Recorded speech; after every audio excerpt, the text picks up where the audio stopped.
A crisis that unfolded not over weeks or months, but in 72 devastating hours. 72 hours that shattered a fragile ceasefire along one of the most volatile borders on Earth. 72 hours that sent tens of thousands of civilians fleeing into Thai territory under artillery fire and helicopter gunship attacks. 72 hours that forced Geneva to release what insiders are now calling one of the most catastrophic humanitarian disclosures in the history of the United Nations Human Rights Council. What Myanmar's military junta did this week crossed a line that Bangkok, ASEAN, and the broader international community had hoped would hold. And when that line broke, Thailand did not hesitate. They responded with speed, with devastating firepower, and with a strategic precision that stunned observers across the region. Tonight, we break down everything: the surge, the disclosure, the artillery response, and what it all means for a region now teetering on the edge of a wider conflict. For nearly 18 months now, there had been signals, not official communiques, not diplomatic cables released to the press, just signals that Myanmar's military junta, the Tatmadaw, was preparing something far more aggressive than its usual dry season offensives. The Tatmadaw has been brutal, yes, but they have been predictable in their brutality. Their moves have followed a certain rhythm, a certain pattern, almost a doctrine. Seasonal offensives in Chin State, airstrikes against resistance strongholds in Sagaing, scorched earth operations in Kaya, periodic shelling along the Karen state border to push refugees into Thailand and destabilize Bangkok's border provinces. But what set off alarm bells in Bangkok and in intelligence circles across the Indo-Pacific this spring was that the pattern went silent. Defense analysts who monitor Tatmadaw troop movements, logistics chains, and communications intercepts know the indicators well. The forward staging of fuel and ammunition depots near border zones, the redeployment of infantry battalions from interior garrisons to frontier positions, the sudden increase in encrypted military communications across command networks, the unexpected grounding of commercial air traffic near military airfields in southeastern Myanmar, all of that went quiet. The logistics chains froze. The communications chatter dropped to near zero. The troop convoys that satellite imagery had been tracking for weeks simply vanished from known routes. And whenever the Tatmadaw goes quiet, it means something is about to get very, very loud. Thai intelligence understood this. They had seen it before in 2021, in the weeks leading up to the coup, in 2023, before the devastating offensive against Karenni resistance forces. Every time the junta's operational signature disappeared from the intelligence picture, violence followed. This time, the silence lasted 11 days, and what came after it was worse than anything anyone had predicted.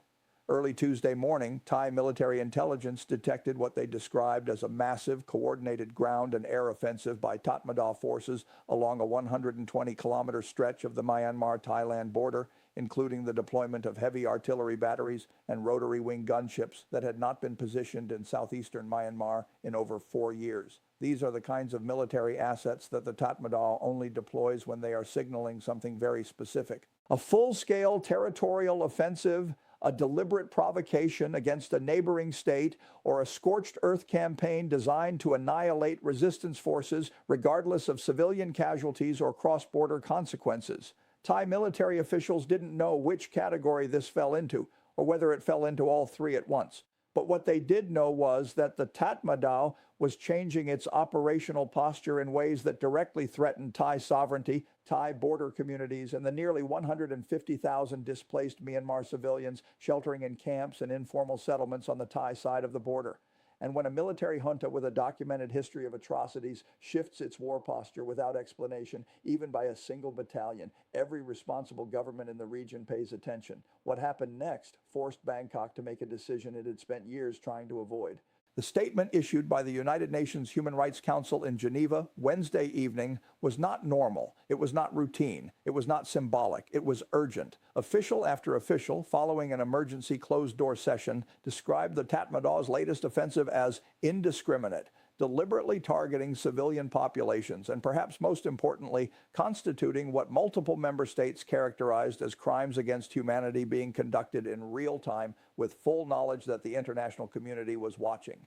The disclosure included satellite imagery, intercepted communications, and survivor testimony collected by UN field teams that had been operating covertly along the border. It documented the systematic destruction of at least 14 villages, the use of incendiary munitions against civilian structures, and credible evidence of summary executions carried out by Tatmadaw soldiers against men and boys of fighting age. The Geneva disclosure was designed to shame. It was designed to isolate. It was designed to build the legal and moral framework for international action. But shame only works if the target hesitates. The Tatmadaw did not.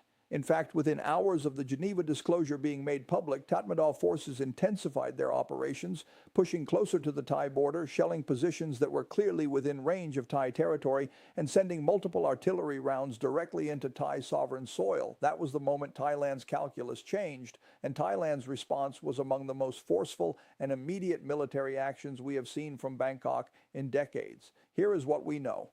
Within 4 hours of confirmed Tatmadaw artillery impacts on Thai territory, Thailand's Royal Thai Army activated its border defense contingency protocols, deploying multiple batteries of 155mm howitzers, M198 towed artillery systems, and mobile rocket platforms to forward positions along the Tak, Mae Hong Son, and Kanchanaburi provincial borders.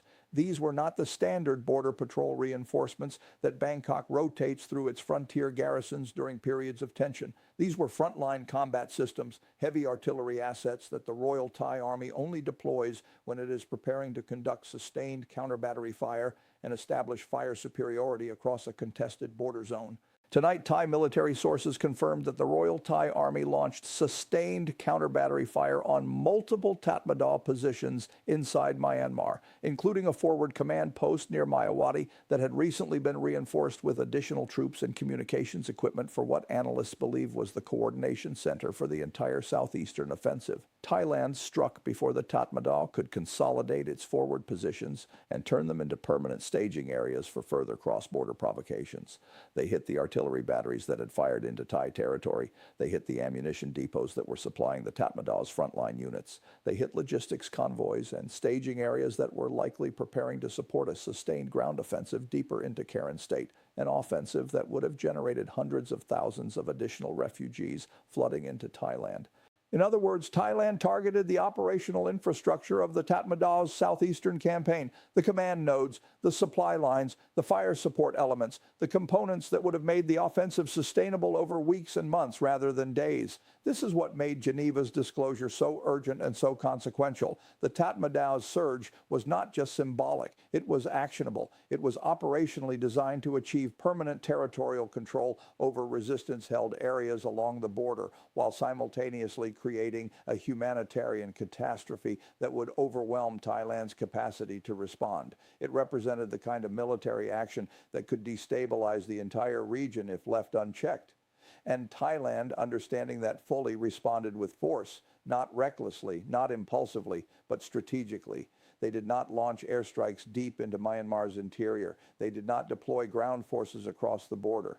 They hit the guns that were firing at them. They hit the infrastructure that was enabling the offensive. And they did it with a speed and accuracy that sent an unmistakable message. Thailand's sovereignty is not negotiable. And here is where the story becomes even more alarming. Intelligence analysts now believe that the Tatmadaw's latest surge was deliberately designed to test the resolve of Thailand's military and political leadership after months of internal political turmoil in Bangkok and growing public fatigue with the refugee crisis along the western border. The junta wanted to see whether Thailand would absorb the provocation quietly, issue diplomatic protests, and ultimately do nothing, as it had done so many times before. But instead, the opposite happened. Thailand did not absorb the provocation. Thailand did not retreat behind diplomatic language. Thailand launched a counter-battery response that was so immediate, so precisely calibrated, and so operationally devastating that even the Tatmadaw's senior leadership in Naypyidaw took notice. You do not get the Tatmadaw's attention easily. This is a military institution that has survived international sanctions, arms embargoes, diplomatic isolation, and a nationwide armed resistance for nearly 4 years. But today, Thailand got their attention. Regional defense analysts speaking with international media under anonymity described the Tatmadaw's border surge as a strategic probe, a way to gauge how far they could push before encountering genuine resistance. But Thailand proved today that they remain both capable and willing to defend their territorial integrity with lethal force. Their artillery strikes were not only accurate, they were sequenced so precisely that Tatmadaw units had no time to relocate their firing positions or disperse their ammunition stocks before follow-up salvos arrived. That sequencing matters because it shows a level of intelligence preparation and targeting sophistication that goes well beyond a reflexive border response. It shows that Thailand is not a passive observer of Myanmar's civil war. They are an active deterrent force, one that has been quietly preparing for exactly this scenario for far longer than most observers realized. As reports continued coming in throughout Wednesday evening and into Thursday morning, we learned more about the full scale of Thailand's military response. Royal Thai Army artillery units carried out sustained counter-battery fire across at least 7 confirmed Tatmadaw positions, forcing the withdrawal of forward deployed infantry units from a 40-kilometer stretch of the border. Royal Thai Air Force surveillance and electronic warfare aircraft targeted Tatmadaw communications nodes that had been activated in the last 72 hours, disrupting the junta's ability to coordinate its forces across the operational theater. Thai Navy patrol craft operating along the Moe River and in the Andaman coastal approaches reportedly interdicted supply vessels being used by the Tatmadaw to resupply frontline units via river and coastal routes. This was not just border defense. This was not just a proportional response. This was a comprehensive denial operation. This was the systematic degradation of the Tatmadaw's ability to sustain offensive operations in southeastern Myanmar. And sustained offensive capability is the one thing the Tatmadaw has struggled to maintain since the resistance forces began their coordinated nationwide counteroffensive in late 2023.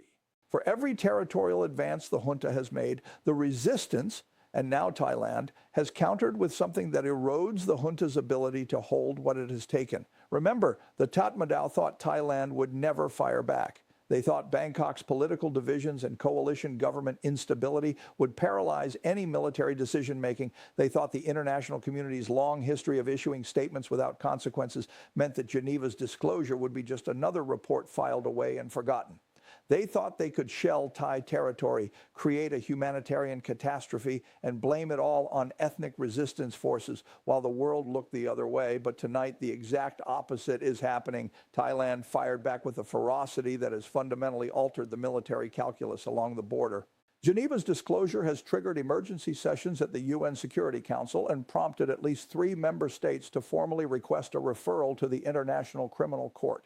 And the international community, for the first time in years, appears to be moving beyond words towards something that resembles coordinated action. What makes this moment so dangerous and so potentially transformative is that the Tatmadaw's latest surge happened at a time when Senior General Min Aung Hlaing is under extraordinary internal pressure. Military hardliners want a decisive victory against the resistance before the rainy season shuts down offensive operations. China wants stability along its southern border and has been quietly pressuring Naypyidaw to negotiate with certain ethnic armed organizations. Russia wants to maintain its arms sales relationship without being drawn into a regional crisis that complicates its own strategic priorities. And the Tatmadaw's rank and file, increasingly demoralized by battlefield losses, desertion, and declining logistics, want to see their leadership demonstrate that the junta is still capable of projecting power. Min Aung Hlaing is balancing these demands while fighting a multi-front civil war that he is slowly but demonstrably losing. And when leaders in that position make sudden, dramatic military moves, they are not doing it from strength. They are doing it from pressure. They are doing it from vulnerability. They are doing it because they are running out of options and running out of time. The United Nations Human Rights Council's emergency disclosure, now circulated to all 193 member states, was designed to signal that the international community is not willing to allow another Rohingya-scale atrocity to unfold in real time without consequence. A UN official said plainly that the Tatmadaw's conduct was inconsistent with the fundamental principles of international humanitarian law and the laws of armed conflict. That is diplomatic language for what we are witnessing is not a military operation. It is a systematic campaign of violence against civilians that may constitute genocide. You do not usually hear that tone from Geneva unless something catastrophic is already underway. And based on the evidence disclosed this week, something catastrophic is very much underway. Meanwhile, Thailand's Prime Minister addressed the nation and the international press in a measured, resolute, and unmistakably firm statement Thursday morning. She said, "Thailand will not tolerate any violation of its sovereignty. The shells that landed on our soil were not accidents. They were acts of aggression, and we have responded accordingly." She said, "We call on the international community to act, not with words, but with consequences. The people of Myanmar deserve protection. The people of Thailand deserve security. Both require action." And she said, "Let there be no misunderstanding. Thailand's armed forces are fully prepared to defend every meter of our territory, and we will do so for as long as the threat persists." These are not rhetorical flourishes. These are statements from a government that understands just how high the stakes have become, and that has already demonstrated its willingness to back its words with firepower. Here is what makes the situation even more concerning. The Tatmadaw's border surge was not an isolated action. Along with the southeastern offensive against Karen State and the cross-border shelling of Thai territory, Tatmadaw Air Forces also intensified bombing operations in Chin State, targeting civilian areas that had been designated as humanitarian safe zones. Junta naval forces increased their presence in the Andaman Sea, raising concerns about potential interdiction of humanitarian supply routes, and Myanmar's military intelligence services reportedly increased cyber operations and surveillance activities targeting Thai military communications networks and refugee aid organizations operating along the border. All of this happened within the same 72-hour window. When the Tatmadaw moves multiple pieces across multiple theaters simultaneously, it means something larger is underway, something coordinated, something planned, something that goes beyond a simple border provocation. Intelligence analysts and regional security experts are now considering several possibilities.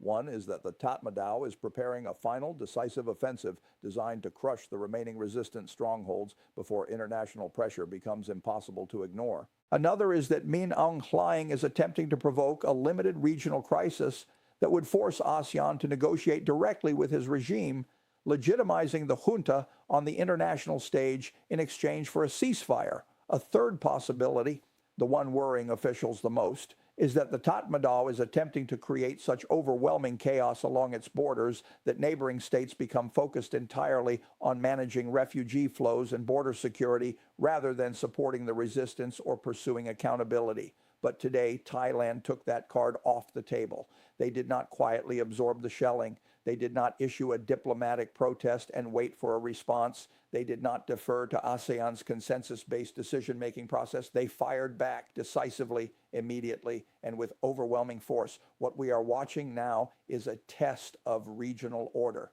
The Tatmadaw wants to see whether it can still operate with impunity along its borders, whether the cost of aggression remains low enough to justify the gamble. Thailand wants to show that the cost of aggression against Thai sovereignty is unbearably high, and that deterrence through force is not just a theoretical concept, but an operational reality.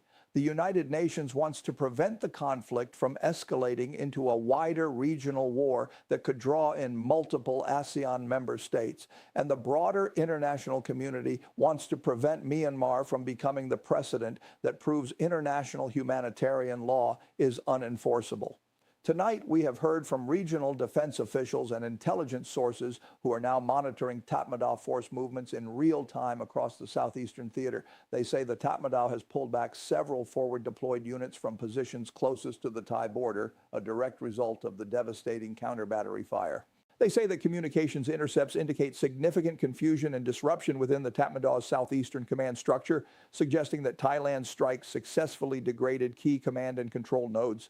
And they say the Tatmadaw's decision to escalate along the Thai border is likely part of a broader strategic gambit intended to fracture the emerging coalition of resistance forces, international pressure, and regional pushback that has been slowly tightening around the junta. But Thailand is not backing down. In fact, Thailand is reinforcing. Satellite imagery shows additional artillery batteries, armored vehicles, and air defense assets moving toward the border provinces. Thai special operations forces have been deployed to sensitive crossing points, and Bangkok has activated mutual defense consultation mechanisms with key regional and extra-regional partners. Their response today, swift, proportional, and devastatingly effective, sent a message to the Tatmadaw that the era of consequence-free cross-border aggression is over.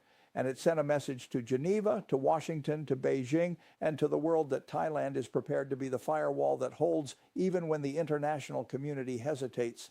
As the coming days and weeks unfold, we expect more details to emerge about what exactly the Tatmadaw hoped to achieve with this reckless escalation and how deeply it has backfired. But what we do know tonight is that Geneva's catastrophic disclosure was timely and consequential. It exposed the full scope of the Tatmadaw's atrocities before the junta could control the narrative. It provided the legal and moral foundation for Thailand's military response. And it galvanized international attention at the precise moment when attention was most desperately needed. What happens next will depend on what Min Aung Hlaing and the Tatmadaw do in the next 48 to 72 hours. If they pull back and seek de-escalation, this moment will be remembered as the turning point where the Tatmadaw finally encountered a boundary it could not cross. If they double down and escalate further, Thailand and the international community have already shown they are prepared, positioned, and willing to respond with everything at their disposal. They have shown they are ready to respond, and tonight, for the first time in years, the Tatmadaw appears to be uncertain. Naypyidaw is quiet, too quiet. And when the Tatmadaw is quiet, it means they are recalculating. It means they are reassessing their assumptions. It means they are choosing their next move very, very carefully. Because tonight, Myanmar's military junta learned something they should have learned long ago, that sovereignty is not an abstract concept and it is defended with steel and fire. That the international community's patience, while long, is not infinite, and that when you shell a neighbor's territory, you had better be prepared for what comes back. This story is far from over. But tonight, one thing is clear. Geneva has spoken and the world has heard. Thailand has fired and the Tatmadaw has felt it. And the line that was crossed this week will not be forgotten by anyone. And we will be here watching every detail, tracking every movement, and reporting every development as the next phase of this crisis unfolds. Stay informed, stay alert. The situation along the Myanmar-Thailand border remains active and volatile. We will bring you updates as they come in.